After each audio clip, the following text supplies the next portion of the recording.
Le plaisir de skier peut se trouver à tout âge et quelle que soit la condition physique.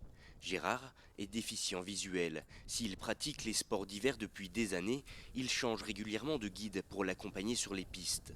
Une mission qui requiert une vraie relation de confiance entre les deux hommes. Je donne des indications, je donne mon ressenti, j'essaie de le mettre en confiance aussi parce que c'est vraiment essentiel de travailler sur la confiance en soi, la confiance en l'autre. Donc moi je dois lui faire confiance, lui doit me faire confiance.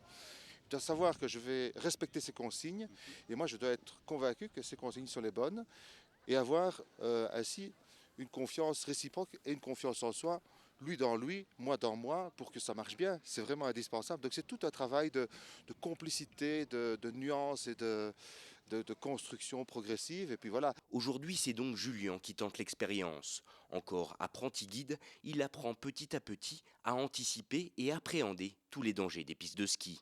C'est arriver à d'abord avoir confiance en son ski, apprendre les règles de base, les consignes à utiliser. Et après, c'est surtout une question de confiance et d'expérience. Donc c'est pour ça qu'ici, on est bien encadré et qu'on prend bien le temps de nous expliquer. Avant de guider, il y a plein de jours. On fait des jours on observe, des jours on fait de la technique. Et puis on fait petit à petit, on s'adapte avec les skieurs qu'on guide.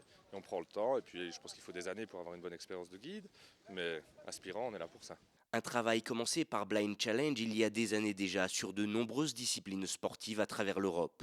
Escalade, plongée, parapente ou encore randonnée, autant de terrains de jeu avec un point commun, le partage. On est vraiment dans une logique de partage.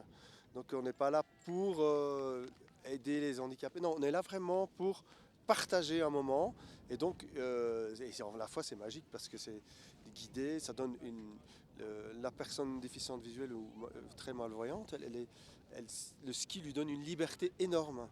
Parce qu'en fait, il y a des moments, on peut les mettre en libre, donc ils skient à leur guise et nous on est là derrière, on les suit.